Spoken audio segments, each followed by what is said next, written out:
Okay.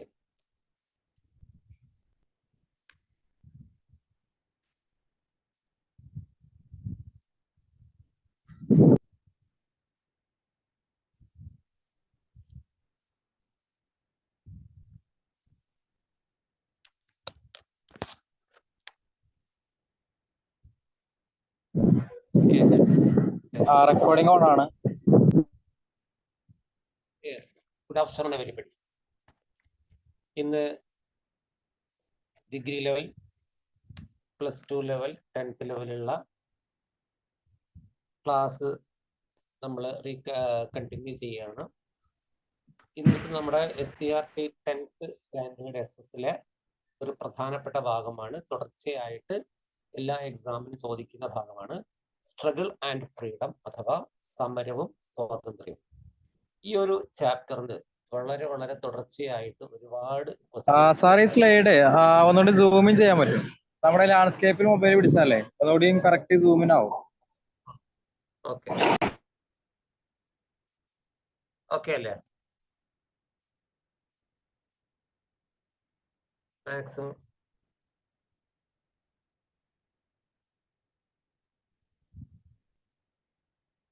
Okay അല്ലേ? Okay അല്ലേ? Okay അല്ലേ? Okay okay. അപ്പോൾ തുടർച്ചയായിട്ട് ചോദ്യങ്ങൾ വരുന്ന ഒരുപാട് ചോദ്യങ്ങൾ വരുന്ന ഒരു ടോപ്പിക്കാണ് സമരവും സ്വാതന്ത്ര്യവും. നമ്മുടെ രാഷ്ട്രപിതാവായ ഗാന്ധിജിയുടെ ഇന്ത്യയിലേക്കുള്ള സമരരംഗത്തേക്കുള്ള പ്രവേശനം, അദ്ദേഹം നടത്തിയ പ്രക്ഷോഭങ്ങൾ, അതിന്റെ അനന്തരഫലങ്ങൾ, അത് എത്രത്തോളം ദേശീയ പ്രസ്ഥാനത്തിൽ എഫക്റ്റ് ഉണ്ടാക്കി തുടങ്ങി. ഏത് ലെവലിലും നമ്മുടെ 10th, +2, ഡിഗ്രി ഏത് ലെവലിലും തുടർച്ചയായിട്ട് ചോദ്യങ്ങൾ ചോദിക്കുന്ന. അപ്പോൾ വൺസ് അഗെയിൻ വിഷയ nice and fantastic success for you. ഓരോ ടോപ്പിക്കും കറക്റ്റ് ശ്രദ്ധിക്കുന്നു കേട്ടോ. നമ്മള് അപ്പോൾ ഇനി നേരെ ടെക്സ്റ്റ് ബുക്കിലേക്ക് കടക്കുകയാണ്.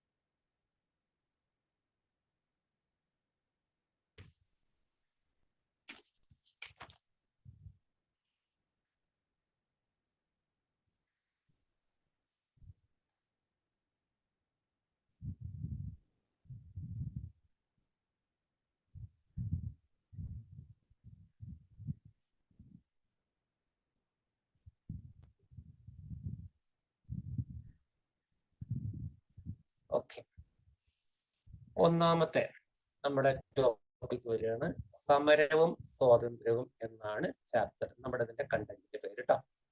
ഓക്കെ, നമ്മൾ നോക്കൂ. ഒന്നാമത്തെ സംഭവമായിട്ട് പറയുന്നത് നീലത്തിന്റെ കറ എന്ന് പറയുന്ന ആ ടോപ്പിക് ഗാന്ധിജിയുടെ ഇന്ത്യയിലേക്കുള്ള സമരരംഗത്തേക്കുള്ള ആ ഒരു പ്രവേശനത്തിന്റെ സ്റ്റാർട്ടിംഗ് ആണ് പറയുന്നത് കേട്ടോ. നോക്കൂ, ആദ്യം ജസ്റ്റ് ഒന്ന് ശ്രദ്ധിക്കുക. ചമ്പാരൻ എന്ന പേരോ ആ പ്രദേശം ഇന്ത്യയിൽ എവിടെ സ്ഥിതി ചെയ്യുന്നുവെന്നോ നീലം കൃഷി ചെയ്യുന്ന തോട്ടങ്ങളെ കുറിച്ചോ എനിക്ക് യാതൊരു ധാരണയും ഇല്ലായിരുന്നു. നീലത്തിന്റെ വലിയ ചാക്കുകെട്ടുകൾ ഞാൻ കണ്ടിട്ടുണ്ടായിരുന്നെങ്കിലും ചമ്പാരനിലെ സാധാരണ കർഷകർ വളരെയേറെ കഷ്ടതകൾ അനുഭവിച്ചാണ് നീലം ഉൽപ്പാദിപ്പിച്ചിരുന്നതെന്ന വസ്തുതയും എനിക്കറിയില്ലായിരുന്നു. രാജകുമാർ ശുക്ല എന്ന സാധാരണക്കാരനായ നീലം കർഷകൻ താൻ ഉൾപ്പെടുന്ന നീലം കർഷകരുടെ ദുരിതവും കഷ്ടപ്പാടും അവസാനിപ്പിക്കുവാൻ ശ്രമിച്ചതിന്റെ ഭാഗമായിട്ടാണ് ലക്നൌവിൽ വെച്ച് 1960 ലക്നൌവിൽ വെച്ച് എന്റെ അരികിൽ വന്നത്. എന്റെ നിർദ്ദേശപ്രകാരം കോൺഗ്രസിന്റെ ലാഹോർ സമ്മേളനത്തിൽ ബ്രിജ് ബാബു കിഷോർ പ്രസാദ് നീലം കർഷകരോട് സഹതാപം പ്രകടിപ്പിച്ചുകൊണ്ടുള്ള പ്രമേയം അവതരിപ്പിക്കുകയും ഐക്യകണ്ഠേന പാസാക്കുകയും ചെയ്തു. കാൺപൂരിലും ആശ്രമത്തിലും രാജകുമാർ എന്നെ പിന്തുടർന്നു. അവസാനം ഞാൻ കൽക്കർ സന്ദർശിക്കുന്ന അവസരത്തിൽ ചമ്പാരനിൽ എത്താം എന്ന് വാക്കുകൊടുത്തു. അതായത് ഇനി ഇതുമായിട്ട് ബന്ധപ്പെട്ട് സംഭവങ്ങൾ, അതായത് പറയുന്നത് നോക്കൂ, ഗാന്ധിജിയുടെ ആത്മകഥയായ സത്യാന്വേഷണ പരീക്ഷണങ്ങളിൽ നിന്ന് കൊടുത്തിരിക്കുന്ന ഒരു ഭാഗമാണ്. ആദ്യം ചമ്പാരൻ എന്ന പ്രദേശം, അത് എവിടെയാണ്? അത് ബീഹാറിലാണ്. അറിയാമായിരിക്കും, ബീഹാറിലാണ് ചമ്പാരൻ എന്ന പ്രദേശം. അവിടെ കൃഷി ചെയ്യുന്ന കൃഷിയാണ് നീലം കൃഷി. അതുമായിട്ട് ബന്ധപ്പെടുത്തി ഗാന്ധി സമരം നടത്തി. കാരണം ഈ ചമ്പാരനിലെ നീലം കൃഷി എന്ന് പറയുന്നത് ബ്രിട്ടീഷുകാർ ഭരിച്ചിരുന്ന കാലത്ത് അവിടെ അവർ നടത്തി കർഷകരെ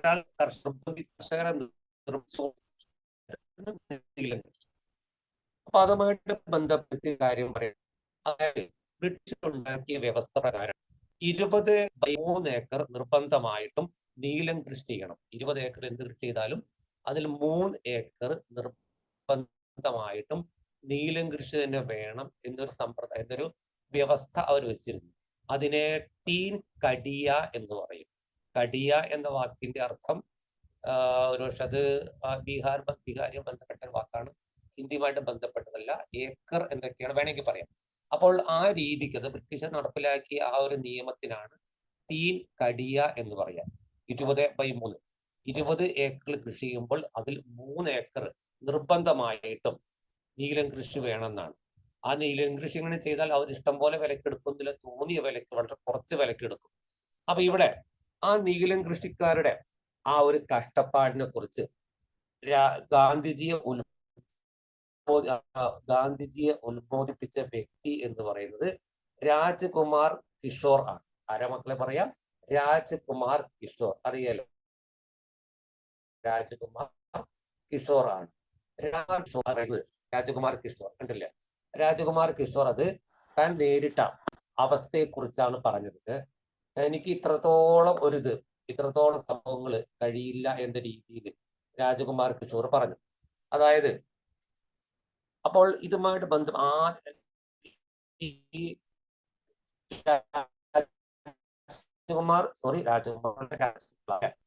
അപ്പോൾ ഈ പ്രത്യേകം ആലോചിക്കുക. രാജ്കുമാർ താൻ ഉൾപ്പെടുന്ന, അദ്ദേഹം കൂടി കർഷകരുടെ ദയനീയ അവസ്ഥയെക്കുറിച്ച് ഗാന്ധിജിയോട് പറഞ്ഞു. വർഷം 1916. സംഭവം നടന്നത് ലഖ്നൌവിലാണ്. ആ ലഖ്നൌവിൽ വെച്ചുകൊണ്ടാണ് അദ്ദേഹം പറഞ്ഞത്. ഇനി 1960 കോൺഗ്രസിന് ലാഹോർ സമ്മേളനത്തിൽ വെച്ചുകൊണ്ട് ബ്രിജ് ബാബു കിഷോർ, അദ്ദേഹത്തിന്റെ പേര് ആലോചിക്കുക, ബ്രിജ് ബാബു കിഷോർ പ്രസാദ്, അദ്ദേഹമാണ് നീലം കർഷകരോട് ഐക്യദാർഢ്യം പ്രകടിപ്പിച്ചുകൊണ്ട് പ്രമേയം പാസാക്കി. അപ്പോൾ 1916 ചമ്പാരൻ സത്യാഗ്രഹം. അതിന്റെ പ്രാധാന്യം താഴെ പറയുന്ന സത്യാഗ്രഹത്തിന്റെ പ്രാധാന്യം ബീഹാറിലെ ചമ്പാരിൽ 1916, ഈ സമ്മേളനം നടന്ന 1916 1917 പ്രമേയം പാസാക്കി 1916. അതിനുവേണ്ടി മുന്നോട്ട് വന്ന കർഷകന്റെ പേര് രാജ്കുമാർ ശുക്ല. 1916 ലാഹോർ സമ്മേളനത്തിൽ വെച്ചിട്ടാണ് 1916 കോൺഗ്രസിന്റെ ലാഹോർ സമ്മേളനത്തിൽ വെച്ചുകൊണ്ട് പ്രമേയം പാസാക്കിയ നേതാവിന്റെ പേര് ബ്രിജ് ബാബു കിഷോർ. ആ പേരുകളെല്ലാം ആലോചിക്കുക. കർഷകന്റെ പേര് രാജ്കുമാർ ശുക്ല, പ്രമേയം പാസാക്കിയ വ്യക്തിയുടെ പേര് ബ്രിജ് ബാബു കിഷോർ, വർഷം 1916. അതേസമയം ചമ്പാരൻ സത്യാഗ്രഹം നടന്ന വർഷം 1917. അറിയാലോ, നോക്കൂ. അതായത് ഗാന്ധിജി ആദ്യമായിട്ട് ഇന്ത്യയിൽ ഒരു പൊതു സമരം നടത്തി, അതായത് ഇന്ത്യയിൽ പൊതുപ്രവർത്തനം ആരംഭിച്ചത്, ഗാന്ധിജി ഇന്ത്യയിൽ പൊതുപ്രവർത്തനം ആരംഭിച്ചത് ചമ്പാരൻ വെച്ചിട്ടാണ്. ചമ്പാരൻ സത്യാഗ്രഹമാണ്. വർഷം 1916. ഗാന്ധിജി അത് സത്യാഗ്രഹ രൂപത്തിലുള്ള സമരമായിരുന്നു. ആർക്ക് വേണ്ടി? ചമ്പാരൻ, ബീഹാറിലെ ചമ്പാരൻ എന്ന പ്രദേശത്തുള്ള നീലം കർഷകർക്ക് വേണ്ടി. ആ ഒരു സംഭവത്തിന്റെ പേര്, അല്ലെങ്കിൽ അവർ നടത്തിയ ആ ഒരു ബ്രിട്ടീഷുകാരെ നടത്തിയ ആ ഒരു നിയമത്തിന്റെ പേര് തീൻ കടിയ എന്നായിരുന്നു. 20 ഏക്കർ കൃഷി ചെയ്താൽ അതിൽ 3 ഏക്കർ നിർബന്ധമായിട്ടും നീലം കൃഷി ചെയ്യണം എന്നാണ് വ്യവസ്ഥ. ഇനി അത് ഗാന്ധിജിയെ ഇത്തരം അനീതിക്കെതിരെ പോരാടാൻ പ്രാപ്തമാക്കിയ സംഗതികൾ താഴെ പറയുന്നു. ദക്ഷിണാഫ്രിക്കയിൽ ഗാന്ധിജി നടത്തിയ സമരങ്ങൾ, സാധാരണക്കാരെ പോലെ ജീവിത രീതി, അഹിംസയിൽ അധിഷ്ഠിതമായ സമരരീതി, തങ്ങളുടെ പ്രശ്നങ്ങൾ പരിഹരിക്കാൻ കഴിയുന്ന രക്ഷകനായിട്ട് ഗാന്ധിജിയെ ജനങ്ങൾ വിലയിരുത്തി. അപ്പോൾ 1917 ചമ്പാരൻ സത്യാഗ്രഹത്തിലൂടെയാണ് ഗാന്ധിജി ആദ്യമായിട്ട് ഇന്ത്യയിൽ പൊതുരംഗത്തേക്ക് പ്രവേശിക്കുന്നത്, സമരരംഗത്തേക്ക് പ്രവേശിക്കുന്നത്. 1917 ബീഹാറിലെ ചമ്പാരനിലെ നീല കൃഷിക്കാരുടെ സത്യാഗ്രഹത്തിൽ പങ്കെടുത്തുകൊണ്ട്, അവർക്ക് വേണ്ടിയുള്ള സത്യാഗ്രഹത്തിൽ പങ്കെടുത്തുകൊണ്ട്. നോക്കൂ, ഇനി അടുത്ത പ്രധാനപ്പെട്ട ഭാഗം നോക്കൂ. അടുത്തത് വളരെ സംഭവമാണ്. നോക്കൂ, ഗാന്ധിജിയും ദക്ഷിണാഫ്രിക്കയും. ദാദാ അബ്ദുള്ള എന്ന ഗുജറാത്തി വ്യാപാരിയുടെ കേസുകൾ വാദിക്കുന്നതിനായാണ് ഗാന്ധിജി ദക്ഷിണാഫ്രിക്കയിൽ എത്തിയത്. ടർബനിൽ നിന്ന് പ്രിട്ടോറിയയിലേക്കുള്ള ട്രെയിൻ, അത് ഇമ്പോർട്ടന്റ് ആണ്. ഡർബനിൽ നിന്ന് പ്രിട്ടോറിയയിലേക്കുള്ള ട്രെയിൻ യാത്രയിൽ ഇന്ത്യക്കാരനായതുകൊണ്ട് വെള്ളക്കാർക്കൊപ്പം ഒന്നാം യാത്ര ചെയ്യാൻ അവകാശം എന്ന് പറഞ്ഞുകൊണ്ട് അദ്ദേഹത്തെ ഇറക്കി വിട്ടു. ഇന്ത്യക്കാർ അനുഭവിക്കുന്ന വർണ്ണവിവേചനത്തിന്റെ തീവ്ര അദ്ദേഹം മനസ്സിലാക്കി അവിടെ ഉണ്ടായിരുന്ന 21 വർഷക്കാലം ദക്ഷിണാഫ്രിക്കയിലെ വെള്ളക്കാരല്ലാത്തവരുടെ പ്രശ്നങ്ങൾ പരിഹരിക്കുന്നതിനാണ് അദ്ദേഹം ശ്രമിച്ചത്. അപ്പോൾ ആരുടെ കേസുകൾ വാദിക്കാൻ വേണ്ടിയാണ്? സ്വാഭാവികമായിട്ടും നമുക്കറിയുന്നത് പോലെ ദാദാ അബ്ദുള്ള എന്ന് പറയുന്ന ഗുജറാത്തി വ്യാപാരി. പിന്നെ ഗാന്ധിജിയെ എവിടുന്ന് എവിടേക്കുള്ള ട്രെയിൻ? ഡർബനിൽ നിന്ന് പ്രിട്ടോറിയയിലേക്കുള്ള ട്രെയിൻ യാത്രയിലാണ് ഗാന്ധിജിയെ പുറത്തേക്ക് തള്ളിയിട്ടത്. അതിന്റെ കാരണം അദ്ദേഹം ആരായിരുന്നില്ല? വെള്ളക്കാരൻ അല്ലാത്തതുകൊണ്ട്. എത്ര വർഷം ഗാന്ധിജി അവിടെ ചെലവഴിച്ചു? 21 വർഷക്കാലം ഗാന്ധിജി ദക്ഷിണാഫ്രിക്ക ശരിക്കും പോയത് ജോലി ചെയ്ത് സമ്പാദിക്കാൻ തന്നെയാണ്. പക്ഷെ അവിടുത്തെ അവസ്ഥ മനസ്സിലാക്കിയപ്പോൾ അദ്ദേഹം ഈ ഒരു പോരാട്ടങ്ങളും കൂടെ അദ്ദേഹം മനസ്സിലാക്കി അവിടുത്തെ വെള്ളക്കാരല്ലാത്തവരോട് വളരെ വളരെ വളരെ മോശമാണ് എന്ന രീതിയിലാണ് പെരുമാറിയത്. അപ്പൊ ഗാന്ധിജിയുടെ രാഷ്ട്രീയ അദ്ദേഹത്തിന് അനുഭവക്കുറിപ്പ് പറയാണ്. 21 വർഷക്കാലം അവിടെ ചെലവഴിച്ചു. എന്നിട്ട് എത്ര വർഷക്കാലം ചെലവഴിച്ചു? 21 വർഷക്കാലം ദക്ഷിണാഫ്രിക്കയിൽ ചെലവഴിച്ചു. എന്നിട്ട് വെള്ളക്കാരല്ലാത്ത ആളുകളോട് എങ്ങനെയാണ് പെരുമാറുന്നത് അവിടുത്തെ ഭരണകൂടം എന്ന് കറക്റ്റ് പഠിച്ചു കേട്ടോ.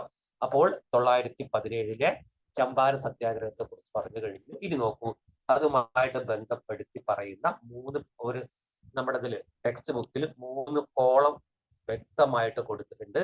എല്ലാവരും ശ്രദ്ധിക്കുക. 3 കോളം എന്ന് പറഞ്ഞിരിക്കുന്നത്. അതില് ഒന്നാമത്തെ കണ്ടല്ലോ, ഗാന്ധി നടത്തിയ ആദ്യകാല സമരങ്ങൾ. 1 ചമ്പാരനിലെ നീലം കർഷകരുടെ സമരം പറഞ്ഞു കഴിഞ്ഞു. പ്രദേശം ബീഹാറാണ്. വർഷം 17 രണ്ടാമത്തേത് പറഞ്ഞു കഴിഞ്ഞു. രണ്ടാമത്തേത് അഹമ്മദാബാദിലെ തുണിമിൽ സമരം ഗുജറാത്തിലാണ്. 1918 ഖേഡയിലെ കർഷക സമരം 1918 തന്നെ. അതായത് തുടർച്ചയായിട്ട് നോക്കൂ. അതായത് ഇതിന്റെ ബാക്കി പറഞ്ഞിട്ട് നമുക്ക് കൂടി പറയാം. ചമ്പാരനിലെ നീലം കർഷകരുടെ പ്രശ്നത്തിൽ ഇടപെട്ട് ഗാന്ധിജി നിയമ ലംഘനവും സഹന സമരവും പോലുള്ള സമര രീതികളാണ് സ്വീകരിച്ചത്. ഗാന്ധിജിയുടെ ഇടപെടൽ നീലം കർഷകർക്ക് അനുകൂലമായ നിയമം പാസാക്കാൻ അധികാരികളെ നിർബന്ധിതരാക്കി. അപ്പോൾ അദ്ദേഹത്തിന്റെ ഇടപെടൽ കൊണ്ട് വ്യക്തമായിട്ട് നീലം കർഷകർക്ക് ഫേവറബിൾ ആയ നിയമം പാസാക്കാൻ അധികാരി വർഗം നിർബന്ധിതരായി. ഗാന്ധിജിയുടെ ആ സമരം വിജയിച്ചു എന്നർത്ഥം. ആദ്യ സമരം വിജയിച്ചു. സമരത്തിന് ശേഷം ഗാന്ധിജി ചമ്പാരന്റെ പുരോഗതിക്കായുള്ള പ്രവർത്തനങ്ങളിൽ ഏർപ്പെട്ടു. പ്രാഥമിക വിദ്യാലയങ്ങൾ ആരംഭിക്കുകയും ശുചീകരണ പ്രവർത്തനങ്ങൾ, വൈദ്യസഹായ പ്രവർത്തനങ്ങളും ഏറ്റെടുക്കുകയും ചെയ്തു. അപ്പോൾ ഇത് നേരത്തെ പറഞ്ഞ പോലെ ഗാന്ധിജിയുടെ ആദ്യ സമരം വിജയിച്ചു. ഇനി രണ്ടാമത്തെ ഗാന്ധിജി പിന്നെ ഒരു പ്രത്യേക കാര്യം ആലോചിക്കേണ്ടത്, ഗാന്ധിജി ബ്രിട്ടീഷുകാർക്കെതിരെ അല്ല നടത്തിയത്. ഗാന്ധിജി അവിടെ ജന്മിമാർക്കെതിരെയാണ് ഗാന്ധി നടത്തിയ ആദ്യ സമരം എന്ന് പറയുന്നത് തന്നെയാണ്. പക്ഷെ അവിടെ അദ്ദേഹം ജന്യം കേട്ടോ ആദ്യത്തത്. ഇനി നോക്കൂ, അതായത് പിന്നെ മാത്രമല്ല ചമ്പാരിൽ നടത്തിയത് നടത്തിയത് സത്യാഗ്രഹ രൂപ സമരമാണ്. തൊട്ടടുത്ത് 1918 2 സമരം പറയുന്നുണ്ട്. ഗാന്ധി നടത്തിയ ആദ്യത്തെ ഒന്ന് 1918 ഗുജറാത്തിലെ അഹമ്മദാബാദ് തുണിമിൽ സമരം. രണ്ടാമത്തത് അതേ വർഷം തന്നെ ഗുജറാത്ത് തന്നെ ഖേഡയിലെ കർഷക സമരം. അതായത് നോക്കൂ, താഴെ പറയുന്നുണ്ട് പ്ലേഗ് ബോണസിനെ ചൊല്ലിയുള്ള 1918 അഹമ്മദാബാദ് തുണിമിൽ സമരത്തിലും ചമ്പാരനിലെ സമര രീതികളാണ് അദ്ദേഹം സ്വീകരിച്ചത്. ഗാന്ധിജിയുടെ ഉപവാസത്തെ തുടർന്ന് അധികാരികൾ ശമ്പള വർധനവ് സമ്മതിക്കുകയും ചെയ്തു. വരൾച്ചയും കൃഷിനാശവും മൂലം ദുരിതത്തിലായിരുന്ന ഗുജറാത്തിലെ ഖേഡയിലെ കർഷകരിൽ നിന്ന് നികുതി പിരിക്കാൻ തീരുമാനിച്ച അധികാരികളുടെ 1918 നയത്തിനെതിരെ ഗാന്ധിജി നികുതി നിഷേധവും അതുപോലെ തന്നെ സത്യാഗ്രഹ സമരായുധങ്ങളായി ഉപയോഗിച്ചു. അതിന്റെ ഫലമായി സർക്കാർ നികുതി ഇളവുകൾ നൽകാൻ തയ്യാറായി. സത്യാഗ്രഹത്തിലും അഹിംസയിലും അധിഷ്ഠിതമായ ആദ്യകാല സമരങ്ങൾ ഗാന്ധിജിയെ ജനസമൂഹത്തിന്റെ നേതാവാക്കി തീർത്തു.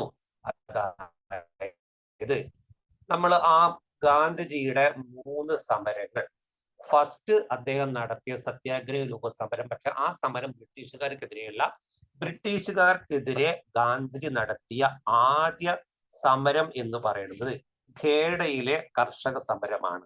ഖേഡ എന്ന് പറയുന്നത് ഗുജറാത്തിലെ പ്രദേശമാണ് ഖേഡ. ആ ഗുജറാത്തിലെ ഖേഡയില് കർഷക സമരം നടത്തിയത്, അവിടെ വരൾച്ച അതുപോലെ കൃഷിനാശം മൂലം ആകെ ദുരിതത്തിലായിരുന്നു കർഷകർ. പക്ഷെ എന്നിട്ടും അവർ അധിക നികുതി പിരിക്കാൻ ഭരണകൂടം തീരുമാനിച്ചു. അതിനെതിരെ ഗാന്ധിജി സമരം നടത്തി. മാത്രമല്ല, ഖേഡ അദ്ദേഹം നടത്തിയ സമരം അത് നിരാഹാര സമരമാണ്. ഖേഡ സമരം നിരാഹാര സമരമാണ്. നേരത്തെ ചമ്പാരൻ സത്യാഗ്രഹ സമരമാണ്. അപ്പൊ താൻ മരണം വരെ നിരാഹാരം ഇരിക്കുന്നു പറഞ്ഞു. മാത്രമല്ല, ഖേഡയിൽ നടന്ന സമരമാണ് ശരിക്ക് ബ്രിട്ടീഷുകാർക്കെതിരെ ആദ്യമായിട്ട് നടത്തിയ സമരമാണ്. ഏത് സമരം? ഖേഡയിലെ കർഷക സമരം. നികുതി വർധനവിനെതിരെയാണ്. അതേ വർഷം തന്നെ അഹമ്മദാബാദിലെ തുണിമിൽ സമരവും സത്യാഗ്രഹം തന്നെയാണ്. അദ്ദേഹം ആ തുണിമിൽ സമരത്തിലും അദ്ദേഹം ഉപവാസം അനുഷ്ഠിച്ചു, നിരാഹാരം അനുഷ്ഠിച്ചു. അവിടുത്തെ തുണിമിൽ സമരത്തിന്റെ കാരണം എന്ന് പറയുന്നത് 1918 അതും വന്നിരിക്കുന്നത്.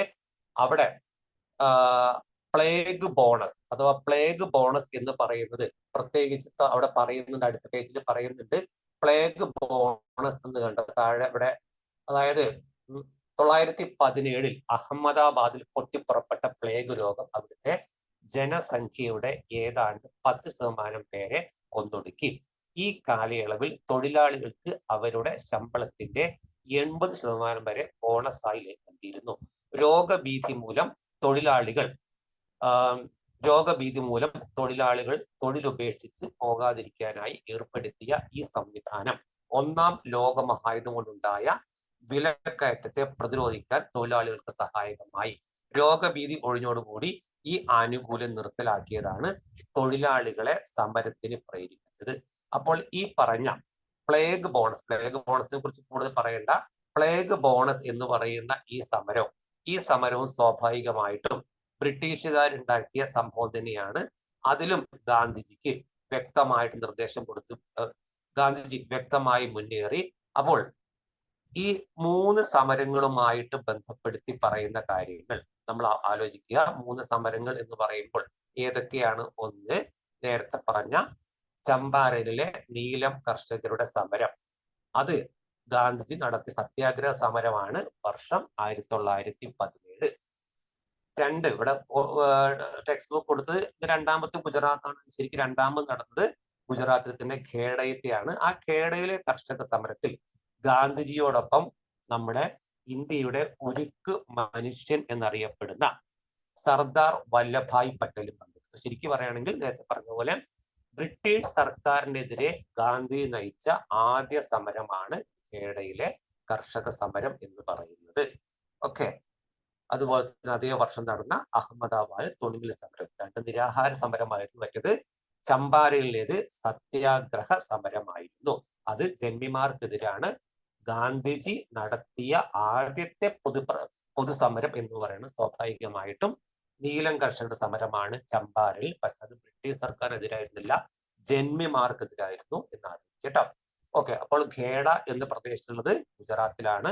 അഹമ്മദാബാദ് ഗുജറാത്തിൽ. അഹമ്മദാബാദ് കേട്ടിട്ടുണ്ടായിരിക്കും. ഇന്ത്യയുടെ വെസ്റ്റ് മിനിസ്റ്റർ അറിയപ്പെടുന്ന രാജ്യമാണ്. ഇന്ത്യയുടെ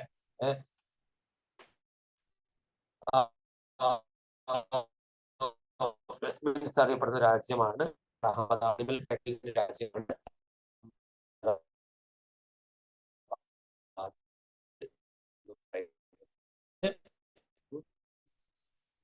അപ്പോൾ എന്റെ സത്യാന്വേഷണ പരീക്ഷണങ്ങൾ എന്ന് പറയുന്ന ഗാന്ധിജിയുടെ ആത്മകഥയിലാണ് ഫസ്റ്റ് ചമ്പാരനെ കുറിച്ച് പരാമർശം വന്നത്. അതുപോലെ തന്നെ ഇത് ഇടയ്ക്ക് വേണമെങ്കിൽ പറയാം,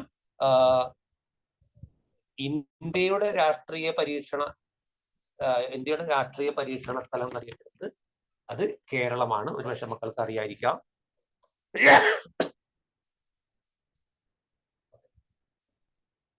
ഇനി അപ്പോൾ അതുമായിട്ട് ബന്ധപ്പെട്ട സത്യാഗ്രഹത്തിന്റെ കാര്യം പ്രത്യേകം ആലോചിക്കട്ടോ. അപ്പോൾ ബ്രിട്ടീഷുകാർക്ക് നടത്തിയ ജന്മിമാർക്കെതിരെയാണ് ചമ്പാരൻ വന്നത്. ബ്രിട്ടീഷുകാർക്കെതിരെ വന്നത് ഖേഡയിലാണ്. ഖേഡ എന്ന പ്രദേശത്തുള്ളത് ഗുജറാത്തിലാണ്. ഓക്കെ, ഇനി നോക്കൂ അടുത്ത് പറയുന്നത്.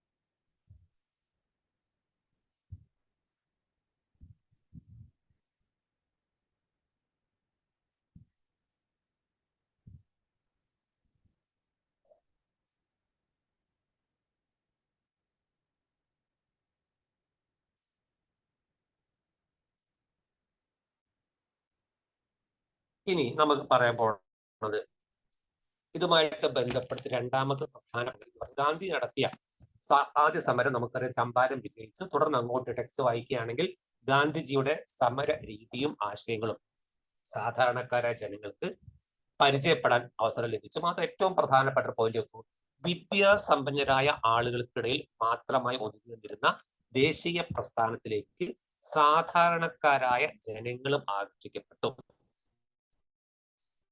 വാക്കും പ്രവൃത്തിയും ഒന്നാണ്, ലാളിത്യം മാത്രമല്ല അക്രമരഹിതമായ സമരമാർഗം. അപ്പൊ അതുവരെ വിദ്യാഭ്യാസ ദേശീയ പ്രസ്ഥാനവും കോൺഗ്രസ് ആ വിഷയം ധാരണക്കാർക്കിടയിലേക്ക് മാറി ഗാന്ധി വന്നപ്പോൾ മാത്രമല്ല ടൗണിൽ പട്ടണ പ്രദേശങ്ങളിൽ മാത്രം ഒതുങ്ങി നിന്നിരുന്ന ദേശീയ പ്രസ്ഥാനത്തിന് ഗ്രാമപ്രദേശങ്ങളിലും വേരോട്ടം ഉണ്ടായി. എല്ലാ വിഭാഗം ജനങ്ങൾക്കും സ്വീകാര്യനായ ദേശീയ നേതാവായിട്ട് ഗാന്ധിജി മാറി. മൂന്ന് സമരങ്ങൾ, ചമ്പാരനിലെ നീലം കർഷക സമരം 1917, അഹമ്മദാബാദ് രണ്ടാമത് നടന്നത് ഗുജറാത്തിലെ ഖേഡയിലെ തുണിമിൽ സമരം, കർഷക സമരം. അതിനൊപ്പം ഗാന്ധിയോടെ പങ്കെടുത്തത് വല്ലഭായ് പട്ടേൽ. അത് 1918 1918 തന്നെ അഹമ്മദാബാദ് തുണിമിൽ സമരം. ഈ 3 സമരങ്ങളിലൂടെ ഗാന്ധിജി വളരെ വേഗം ജനമനസ്സിൽ ചേക്കേറി എന്നാണ് കേട്ടോ. ഇത് നോക്കൂ, ഗാന്ധിയുമായിട്ട് ബന്ധപ്പെടുത്തി പറയുന്ന മറ്റൊരു പ്രധാനപ്പെട്ട സംഭവം ഗാന്ധി ചലച്ചിത്രത്തിൽ എന്നുള്ളത്. ഒരുപാട് ചോദ്യങ്ങൾ ചോദിക്കുന്ന ഒരു സംഭവമാണ് ഗാന്ധി ചലച്ചിത്രത്തിൽ എന്ന് പറയുന്നത് കേട്ടോ. നോക്കൂ, അതായത് റിച്ചാർഡ് ആറ്റൻബറോ സംവിധാനം ചെയ്ത 8 ഓസ്കാർ അവാർഡുകൾ നേടിയ ഗാന്ധി എന്ന ചലച്ചിത്രം ഇന്ത്യയിലെ ഗാന്ധിയൻ കാലഘട്ടത്തിന്റെ ദൃശ്യാവിഷ്കരണമാണ്. ശ്യാം ബെനഗലിന്റെ മേക്കിംഗ് ഓഫ് മഹാത്മാ ഗാന്ധിജിയുടെ ദക്ഷിണാഫ്രിക്കയിലെ ജീവിതാനുഭവങ്ങളാണ് ചിത്രീകരിക്കുന്നത്. ഇവ കൂടാതെ നിരവധി ചലച്ചിത്രങ്ങളും ഡോക്യുമെന്ററികളും ഗാന്ധിജിയുമായി ബന്ധപ്പെട്ട് ഉണ്ടായിട്ടുണ്ട്. ഒരുപാട് നിരന്തരമായി ചോദ്യങ്ങൾ ചോദിക്കുന്ന ഒരു ടോപ്പിക്കാണ് മക്കളെ അത് കേട്ടോ. ആദ്യം നോക്കൂ, ഗാന്ധി എന്ന് പറയുന്ന ചിത്രം പുറത്തിറങ്ങിയ വർഷം 1982. ടെക്സ്റ്റ് പറഞ്ഞിട്ടില്ല.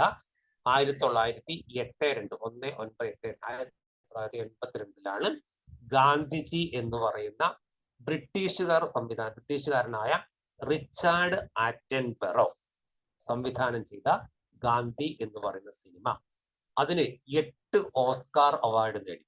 ഇന്ത്യൻ സിനിമയല്ല, ബ്രിട്ടീഷ് സിനിമയാണ്. 8 ഓസ്കാർ അവാർഡ് നേടിയ സിനിമയാണ് റിച്ചാർഡ് ആറ്റൻബറോ സംവിധാനം ചെയ്ത ഗാന്ധി എന്ന് പറഞ്ഞ സിനിമ. ആ സിനിമയിലും ഗാന്ധിയായിട്ട് അഭിനയിച്ച വ്യക്തിയുടെ പേര് കുട്ടികൾക്ക് ഓർമ്മയുണ്ടാവും. ബെൻ കിങ്സ്ലി എന്ന വ്യക്തിയാണ്, ബ്രിട്ടീഷുകാരനാണ്. അതിനകത്ത് ഗാന്ധിയായിട്ട് വേഷമിട്ടത്. അതുപോലെ ഈ ആദ്യമായിട്ട് ആ ഒരു ചിത്രത്തിന്റെ പേരിൽ ഇന്ത്യയിലെ ഒരു വ്യക്തിക്ക് ഓസ്കാർ അവാർഡ് കിട്ടി. ബാക്കി 8 കിട്ടി. ഒന്ന് ഇന്ത്യക്കാരനാണ്, ബാക്കിയൊക്കെ ബ്രിട്ടീഷുകാർക്കാണ്. അത് നേടിയ വ്യക്തിയുടെ പേര് ബാനു അത്തയ്യ എന്നാണ്. പേര് ബാനു അത്തയ്യ. അവർക്കതില് അഭിനയത്തിനല്ല, അവർക്കതിന്റെ വേഷവിധാനത്തിന്, അതായത് കോസ്മെറ്റിക്സിനാണ് അവർക്ക് കിട്ടിയത്. വേഷാലങ്കാരം എന്ന് പറയും, കോസ്റ്റ്യൂംസിനാണ്. വേഷാലങ്കാരത്തിന് കിട്ടിയത് ബാനു അത്തയ്യ. ഓസ്കാർ അവാർഡ് നേടിയ ആദ്യ ഇന്ത്യക്കാരി എന്ന് പറയുമ്പോഴും ബാനു അത്തയ്യ, ആദ്യ ഇന്ത്യൻ വ്യക്തി ബാനു അത്തയ്യ. അതിന്റെ പുരസ്കാരം നേടിയത് ഗാന്ധി എന്ന സിനിമയിലെ വേഷവിധാനത്തിനാണ്. ഓക്കെ, വേഷവിധാനത്തിനാണ് അവർ കിട്ടിയ ആളെ പേര് ബാനു അത്തയ്യ. അതുപോലെ തന്നെ 8 ഓസ്കാർ അവാർഡ് കിട്ടി. പിന്നെ അപ്പൊ ഇതിനോട് ചേർത്ത് പറയാൻ മറ്റൊരു സംഗതി ഉള്ളത്, ആദ്യമായിട്ട് ഓസ്കാർ നാമനിർദ്ദേശം ചെയ്ത ഇന്ത്യൻ സിനിമ. ആ സിനിമയെ ഇവിടെ പറയുന്നില്ലെങ്കിൽ എടുത്തു പറയാണ്, ആദ്യമായിട്ട് ഓസ്കാർ അവാർഡിന് നോമിനേറ്റ് ചെയ്യപ്പെട്ട ഇന്ത്യൻ സിനിമ. ആ സിനിമയുടെ പേര് മദർ ഇന്ത്യ എന്നാണ്. മദർ എഴുതിച്ചോളൂ, മദർ ഇന്ത്യ എന്നാണ്.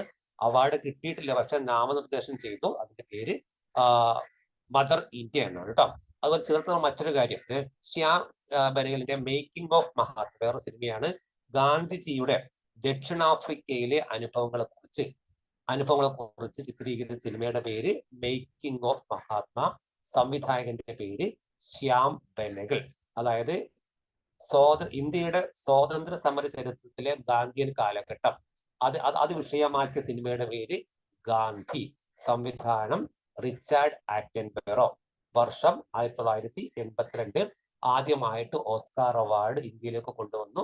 ഈ സിനിമയുടെ വേഷാലങ്കാരത്തിന് ആളെ പേര് ബാനു അത്തയ്യ കേട്ടോ. അതേസമയം ദക്ഷിണാഫ്രിക്കയിലെ ഗാന്ധിജിയുടെ കാലഘട്ടവുമായി ബന്ധപ്പെട്ട് ചിത്രീകരിച്ച സിനിമയുടെ പേര് മേക്കിംഗ് ഓഫ് മഹാത്മ. സിനിമയുടെ പേര് മേക്കിംഗ് ഓഫ് മഹാത്മ എന്നാണ്.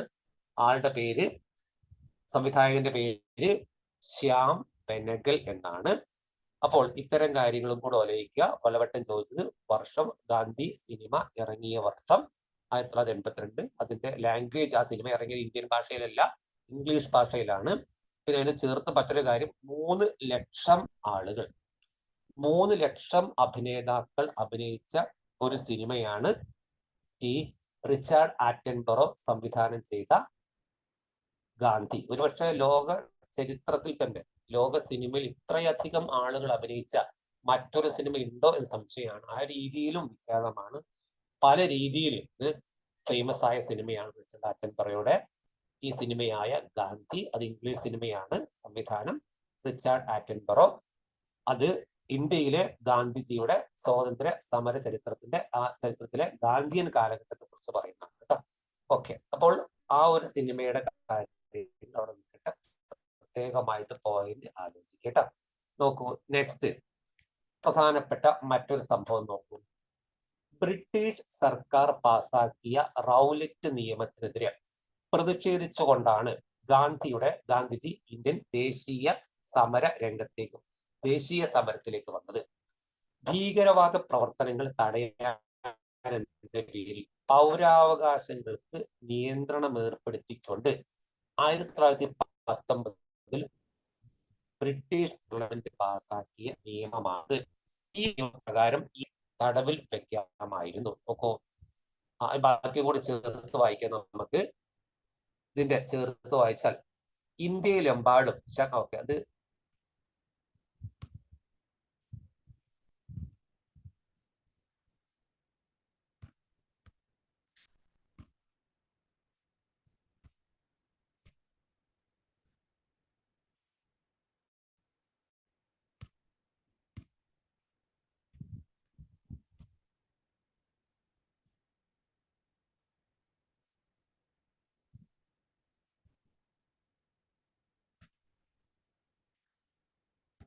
അതായത് ആ ഒരു സമരം റൗലറ്റ് ആക്ട് എന്ന് പറയുന്ന സമരത്തെ കുറിച്ചാണ് പറയുന്നത് കേട്ടോ.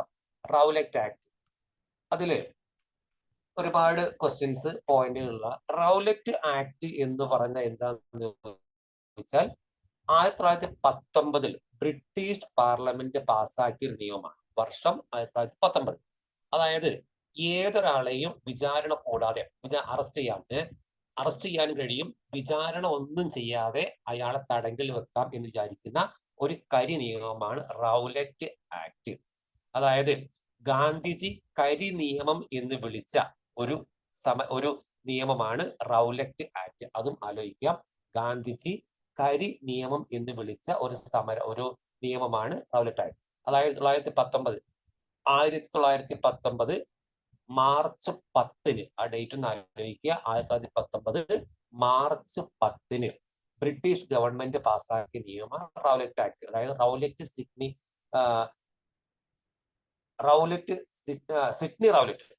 സിഡ്നി റൗലറ്റ് എന്ന് പറയുന്ന ഒരു ജഡ്ജിയാണ് അത് നടപ്പിലാക്കിയ ആ തലവൻ. അതുകൊണ്ട് തന്നെ റൗലറ്റ് ആക്ട് എന്ന് പറയുന്നു. അപ്പോൾ നമ്മൾ ഈ പാസാക്കിയ റൗലറ്റ് നിയമത്തിനെതിരെ പ്രതിഷേധിച്ചുകൊണ്ടാണ് ഗാന്ധിജി ഇന്ത്യൻ ദേശീയ സമരത്തിലേക്ക് വന്നത്. നേരത്തെ ഗാന്ധിജി നമ്മൾ നേരത്തെ പഠിച്ച ചമ്പാരൻ സത്യാഗ്രഹം, അതുപോലെ തന്നെ ചമ്പാരൻ, അതുപോലെ തന്നെ ഖേഡ, അഹമ്മദാബാദ്, ഇതൊന്നും ഒരിക്കലും ദേശീയ ആയിരുന്നില്ല. ആ പ്രദേശത്തെ പ്രാദേശിക സമരം മാത്രമായിരുന്നു. സമരമാണ്, പക്ഷെ അതൊന്നും ദേശീയ സമരമല്ല. ഇന്ത്യയിലെമ്പാടും പങ്കെടുത്തിട്ടില്ല. ആ ഒരു പ്രദേശത്തെ മാത്രം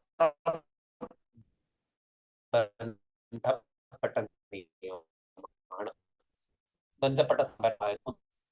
ചമ്പനാണെങ്കിൽ അഹമ്മദാബാദിലെ സമരമാണെങ്കിൽ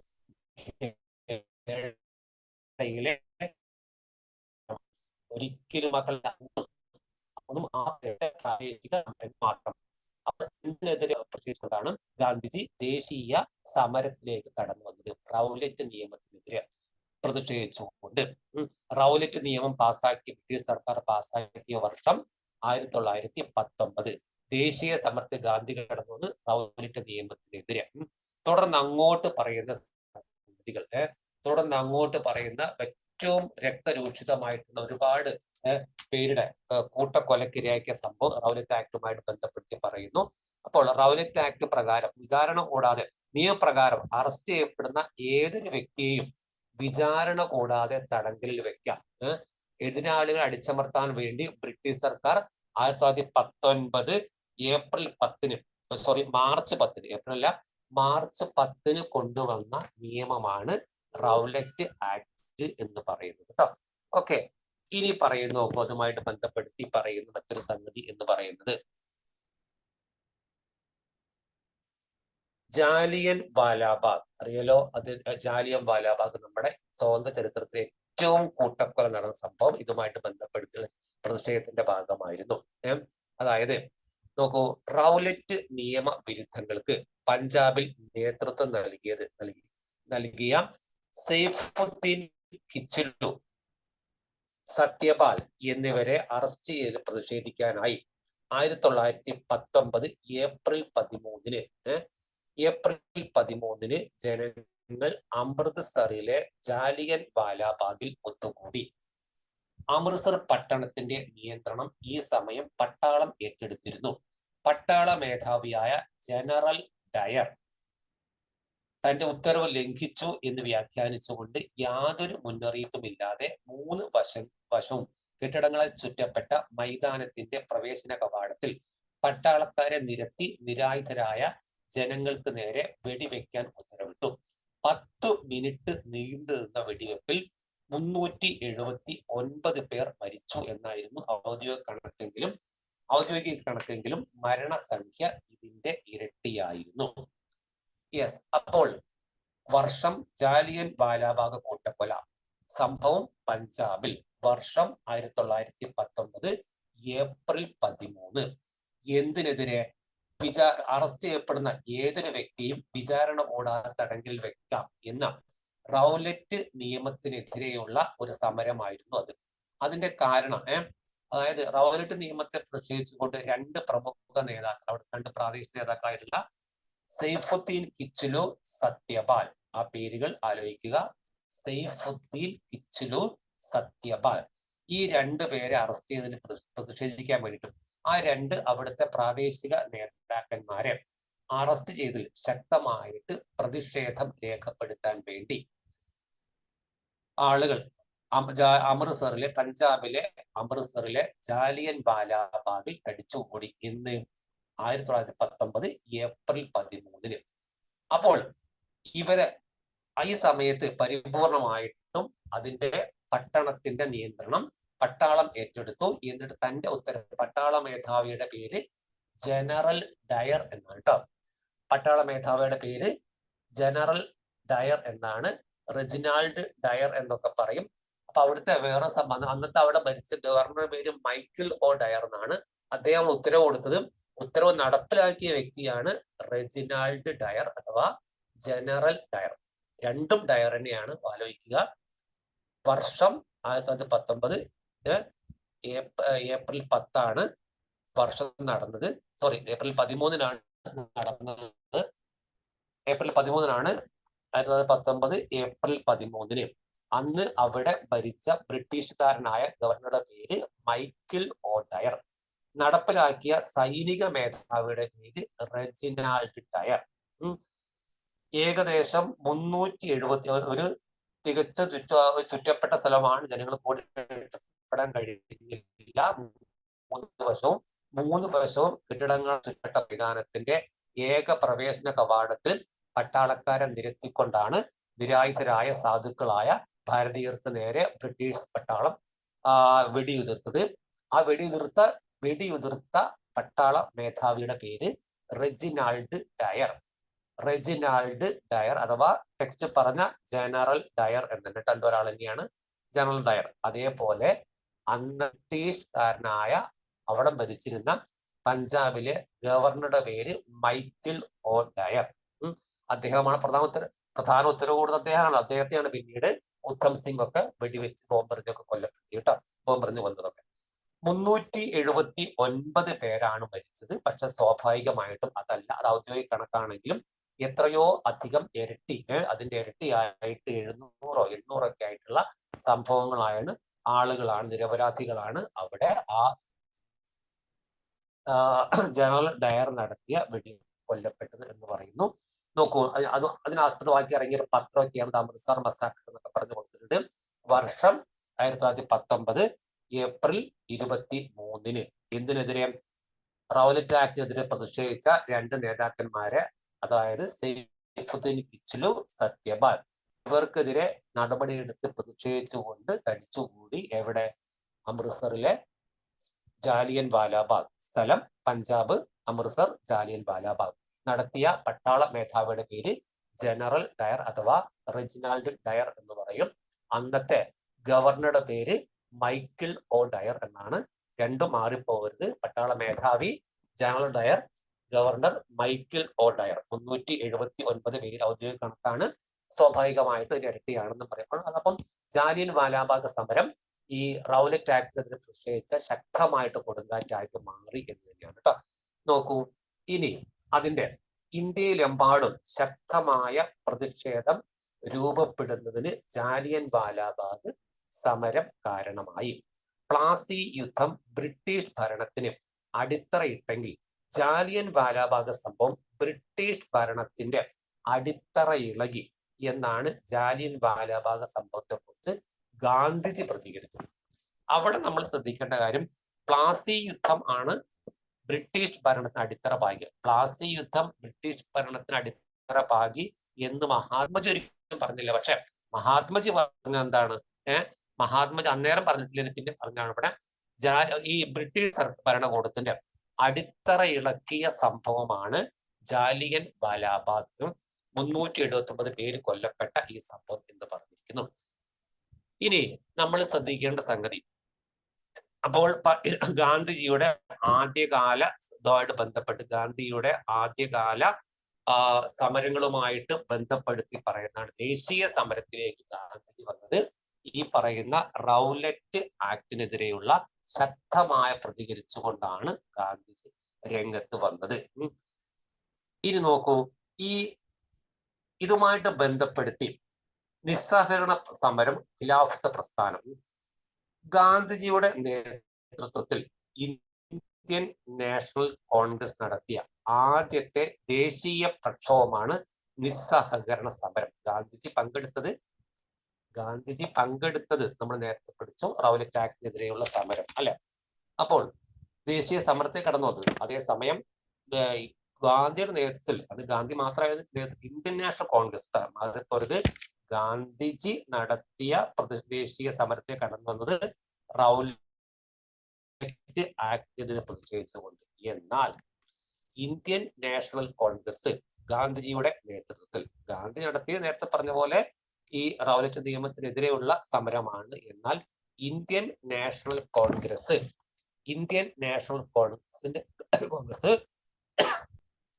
ഗാന്ധിജിയുടെ നേതൃത്വത്തിൽ ലീഡർഷിപ്പ് നടത്തിയ ആദ്യത്തെ ദേശീയ പ്രക്ഷോഭം നിസ്സഹകരണ സമരം, ഓക്കെ, നോൺ കോപ്പറേറ്റീവ് മൂവ്മെന്റ്, നിസ്സഹകരണ പ്രസ്ഥാനം, നിസ്സഹകരണ സമരം. അതായത് റൗലറ്റ് വിരുദ്ധ സമരം നൽകിയ ആത്മവിശ്വാസം ബ്രിട്ടീഷ് ഭരണത്തോട് നിസ്സഹകരണം പ്രഖ്യാപിക്കാൻ ഗാന്ധിജിയെ പ്രേരിപ്പിച്ചു. അതിന്റെ സവിശേഷത നോക്കൂ, എന്തെല്ലാമാണ് നിസ്സഹകരണ സമരം എന്നുള്ളത്. അവിടെ പ്രത്യേകിച്ച് ബോക്സ് കൊടുത്തിട്ടുണ്ടോ? എല്ലാ നിലക്കും അവരെ ബഹിഷ്കരിക്കാൻ തന്നെയാണ്. ആദ്യം വക്കീലന്മാർ കോടതി ബഹിഷ്കരിക്കുക, അവരുമായിട്ട് ബന്ധപ്പെട്ട എല്ലാവരും അവനവന്റെ ഫീൽഡ് ബഹിഷ്കരിക്കുക. അതായത് ഈ പറഞ്ഞ അതിശക്തമായിട്ട് പ്രതിഷേധിക്കാൻ വേണ്ടിയിട്ട് ഗാന്ധി നിസ്സഹകരണ സമരം ആരംഭിച്ചു. നിസ്സഹകരണ സമരത്തിന്റെ ഒരു സമര രീതിയാണ് വക്കീലന്മാർ പരിപൂർണമായിട്ടും കോടതികൾ ബഹിഷ്കരിക്കുക. നെക്സ്റ്റ് നോക്കൂ, വിദേശ വസ്തുക്കൾ ബഹിഷ്കരിക്കുക. അടുത്തത് തെരഞ്ഞെടുപ്പുകൾ ബഹിഷ്കരിക്കുക. അടുത്തത് ബ്രിട്ടീഷ് പുരസ്കാരങ്ങൾ തിരികെ കൊടുക്കുക. നികുതി നൽകാതിരിക്കുക. വിദ്യാർത്ഥികൾ ഇംഗ്ലീഷ് വിദ്യാലയങ്ങൾ ബഹിഷ്കരിക്കുക. തുടങ്ങി 6 രീതിയിലുള്ള നിസ്സഹകരണമാണ് നിസ്സഹകരണ സമരത്തിലൂടെ ഗാന്ധിജിയുടെ നേതൃത്വത്തിൽ കോൺഗ്രസ് പ്രഖ്യാപിച്ചത്. ഇംഗ്ലീഷുകൾ വിദ്യാർത്ഥി കംപ്ലീറ്റ് ഇംഗ്ലീഷ് വിദ്യാലയങ്ങൾ, ഇംഗ്ലീഷ് സ്കൂളുകൾ കംപ്ലീറ്റ് ബഹിഷ്കരിക്കണം. കോടതികൾ വക്കീലന്മാർ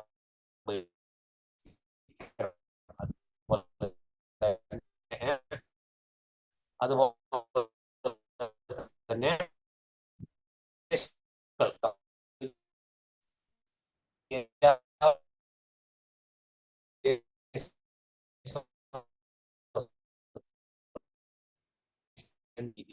ഗാന്ധിജി ആഹ്വാനം നടത്തി.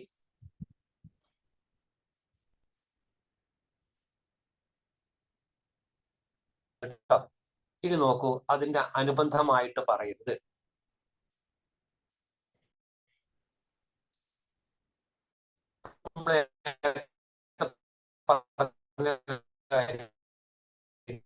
ാണ് വളരെ വേഗം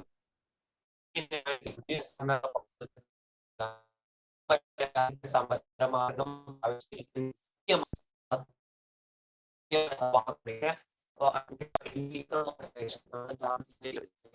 ലൈഫ് ഈസ് മൈ ജനങ്ങളെല്ലാം ഏറ്റെടുത്തു എന്നതിന്റെ തെളിവുകൾ നോക്കും. എന്തെല്ലാം ഉദാഹരണം? ഒന്ന്, അവധിയിലെ കർഷകർ നികുതി നൽകാൻ വിസമ്മതിച്ചു. കർഷകർ ഇനി ടാക്സ് കൊടുക്കില്ല എന്ന് ഈ നിസ്സഹകരണ പ്രസ്ഥാനത്തിന്റെ ഭാഗമായിട്ടുള്ള ആഹ്വാനം. വടക്കൻ ആന്ധ്രയിലെ ഗിരിവർഗക്കാര് വന നിയമം ലംഘിച്ചുകൊണ്ട് വനത്തിനുള്ളിൽ പ്രവേശിക്കുകയും ഉൽപ്പന്നങ്ങൾ ശേഖരിക്കുകയും ചെയ്തു. ഉത്തർപ്രദേശിലെ കർഷകർ കോളനി ഉദ്യോഗസ്ഥരുടെ ചുമടുകൾ എടുക്കാൻ വിസമ്മതിച്ചു. തൊഴിലാളികൾ പണിമുടക്കി. വക്കീലന്മാർ കോടതിയിൽ പോകാൻ വിസമ്മതിച്ചു. വിദ്യാർത്ഥികൾ ബ്രിട്ടീഷ് സർക്കാരിന്റെ സ്കൂളുകളും കോളേജുകളും ഉപേക്ഷിച്ചു. സ്ത്രീകൾ അടക്കമുള്ള ജനങ്ങൾ വിദേശ വസ്ത്രങ്ങൾ പൊതുനിരത്തുകളിൽ കൂട്ടിയിട്ട് കത്തിച്ചു. നോക്കൂ, ഇത്രയും സംഭവ വികാസങ്ങൾ. അവധിയിലെ കർഷകര് ടാക്സ് കൊടുത്തില്ല. വടക്കൻ ആന്ധ്രയിലത്തെ ഗിരിവർഗക്കാർ, ശരിക്കും അവർക്ക് അവിടെ വന നിയമപ്രകാരം വനത്ത് പ്രവേശിക്കാൻ പാടില്ല, വനോൽപ്പന്നങ്ങൾ ശേഖരിക്കാൻ പാടില്ല. പക്ഷെ ഗാന്ധിയുടെ ആഹ്വാന പ്രകാരം അവർ ആ നിയമം ഓരോരുത്തരും പ്രിസ്ക്രൈബ്ഡ് ആയ ആ നിയമങ്ങൾ ലംഘിച്ചു എന്നാണ് കേട്ടോ. അവര് ആ ഗിരിവർഗക്കാർ വനനിയമം ലംഘിച്ചുകൊണ്ട് വനത്തുള്ളിൽ കടന്നുകൊണ്ട് ഉൽപ്പന്നങ്ങൾ ശേഖരിച്ചു. യുപിയിലെ കർഷകരാവട്ടെ കോളനി ഉദ്യോഗസ്ഥരുടെ ചുമടുകൾ ഞങ്ങൾ എടുക്കില്ല, അവർ ചുമട് എടുക്കില്ല എന്ന് പറഞ്ഞുകൊണ്ട് ബ്രിട്ടീഷ് സർക്കാരിന്റെ ഉദ്യോഗസ്ഥന്മാരുടെ ചുമടുകൾ ഏറ്റെടുക്കാൻ അവരെടുക്കാൻ അവർ വിസമ്മതിച്ചു.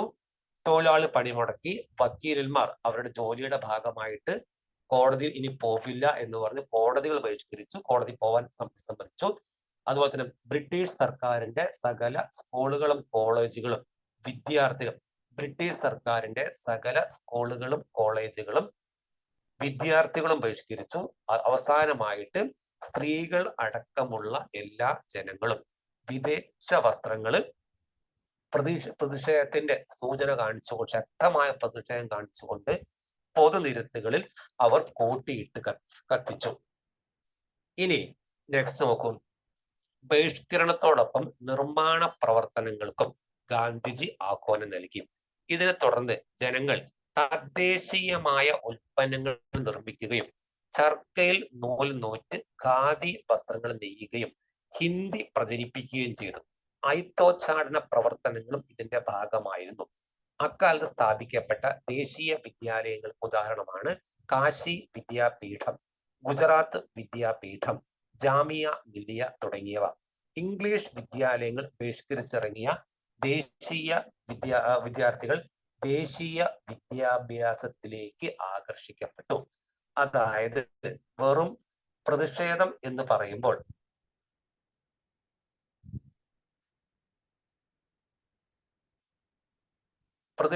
എന്ന് പറയുമ്പോൾ അതൊരിക്കലും അതുമായിട്ട് ബന്ധപ്പെടുത്തി പറയുന്ന ചെറിയ കാര്യങ്ങൾ മാത്രം ഒരിക്കലും ആയിരുന്നില്ല. അദ്ദേഹത്തിന്റെ പ്രതിഷേധ രീതിയുടെ ശൈലി എന്ന് പറയുന്നത്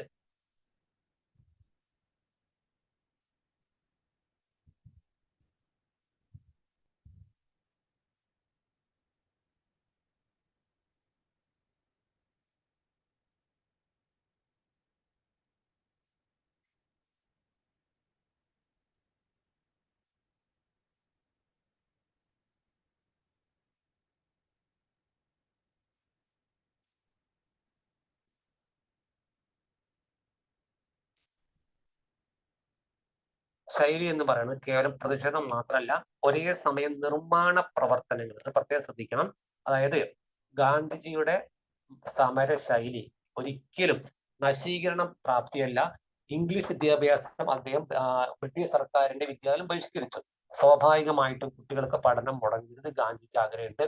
വിദേശ ചര്യയ്ക്ക് പകരം സ്വദേശീയ രീതിയിലേക്ക് മടങ്ങണം എന്ന് ആഗ്രഹിച്ചു. അതായത് അദ്ദേഹം ചെയ്തത് വസ്ത്രങ്ങൾ, വിദേശ വസ്ത്രം കംപ്ലീറ്റ് ബഹിഷ്കരിക്കുമ്പോൾ തദ്ദേശീയമായ ഉൽപ്പന്നങ്ങൾ അത് നിർമ്മിച്ചു.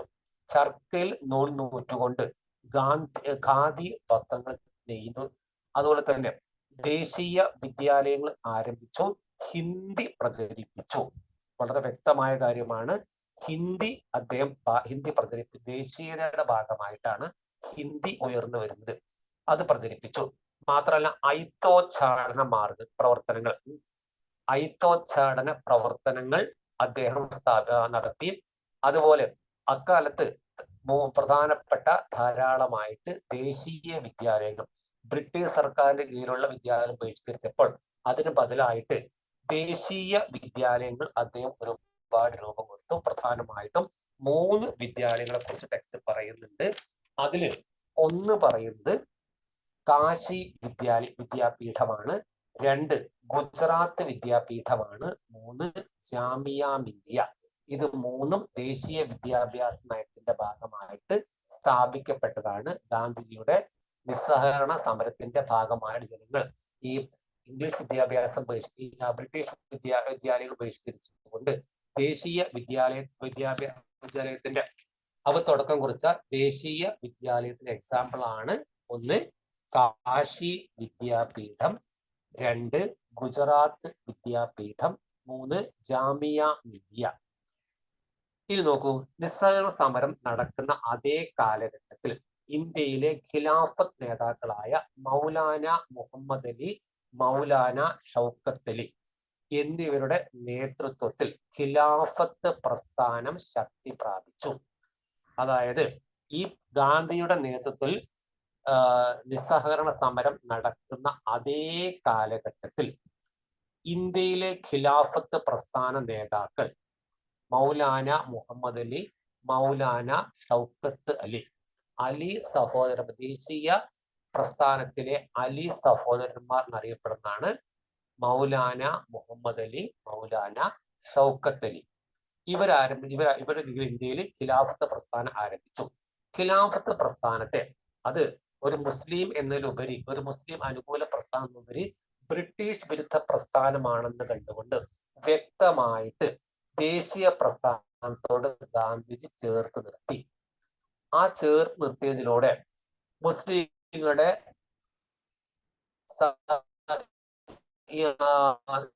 ദേശീയ പ്രസ്ഥാനങ്ങളുടെ ജീവ സാന്നിധ്യം ഉറപ്പാക്കാൻ സാധിച്ചു. അപ്പൊ അവര് ആ ഖിലാഫത്ത് പ്രസ്ഥാനത്തെ അദ്ദേഹം ബ്രിട്ടീഷുകാർക്കെതിരെയുള്ള ദേശീയ പ്രസ്ഥാനത്തോടൊപ്പം ചേർത്ത് നിർത്തി. അത് സ്വാഭാവികമായിട്ടും ദേശീയ സമരത്തിൽ, ദേശീയ പ്രസ്ഥാനത്തിൽ വ്യക്തമായിട്ട് മുസ്ലിങ്ങളുടെ സജീവ സാന്നിധ്യത്തിന് കാരണമായി.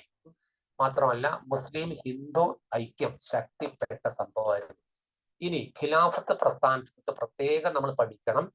ഒന്നാം ലോക മഹായുദ്ധത്തിന് ശേഷം തുർക്കിയിലെ ഭരണാധികാരിയും ലോക മുസ്ലിങ്ങളുടെ ആത്മീയ നേതാവുമായിരുന്ന ഖലീഫയുടെ, തുർക്കി ഖലീഫയാണ്, ഖലീഫയുടെ അധികാരങ്ങൾ പരിമിതപ്പെടുത്താനുള്ള ബ്രിട്ടന്റെ ശ്രമങ്ങൾക്കെതിരെ ലോകത്തിന്റെ വിവിധ ഭാഗങ്ങളിൽ ഉയർന്നു വന്നതാണ് ഖിലാഫത്ത് പ്രസ്ഥാനം. അതിന്റെ ഇന്ത്യയിലെ നേതാക്കന്മാരായിരുന്നു മൗലാന മുഹമ്മദ് അലി, മൗലാന ഷൗക്കത്ത് അഥവാ അലി സഹോദരന്മാർ.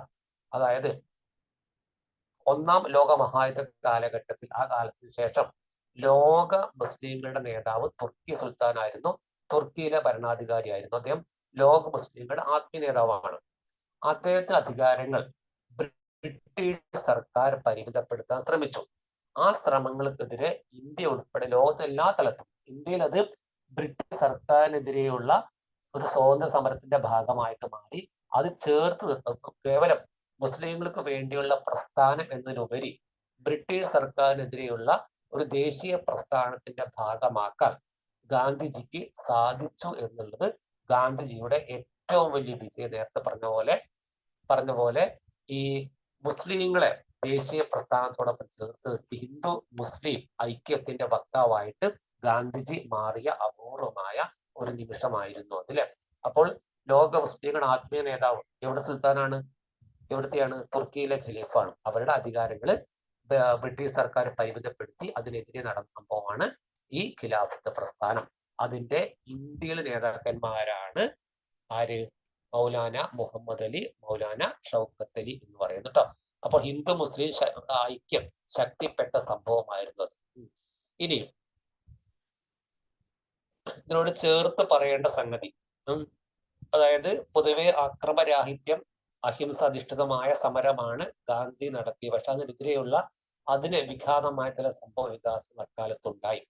ഉത്തർപ്രദേശിലെ ചൗരി ചൗര എന്ന ഗ്രാമത്തിൽ ജനങ്ങൾക്ക് നേരെ പോലീസ് വെടിവെച്ചതിൽ രോഷാകുലരായ ജനങ്ങൾ പോലീസ് സ്റ്റേഷൻ ആക്രമിച്ച് തീയിട്ടു. 22 പോലീസുകാർ കൊല്ലപ്പെട്ട ഈ സംഭവം ഗാന്ധിജിയെ വേദനിപ്പിച്ചു. നിസ്സഹകരണ പ്രസ്ഥാനം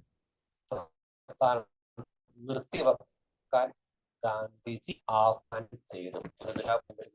ചൗരി ചൗര ഗ്രാമം എവിടെയാണ്? ഉത്തർപ്രദേശ്. അവിടെയാണ് രോഷാകുലരായ ജനങ്ങള് പോലീസ് സ്റ്റേഷൻ ആക്രമിച്ചു. അപ്പൊ അത് 22 പോലീസുകാർ കൊല്ലപ്പെട്ടു. ഈ സംഭവം അഹിംസയിൽ, അക്രമരാഹിത്യത്തിൽ മാത്രം ആശയമാക്കിയെടുത്ത ഗാന്ധിജിയെ സംബന്ധിച്ച് ഏറ്റവും വേദനിപ്പിച്ച സംഭവമാണ് ജനങ്ങൾ ആക്രമ മാർഗം തിരഞ്ഞെടുത്തത്. അതുകൊണ്ട് താൽക്കാലികമായിട്ട് നിസ്സഹകരണ പ്രസ്ഥാനം നിർത്തിവെക്കാൻ ഗാന്ധിജി നിർബന്ധിതനായി.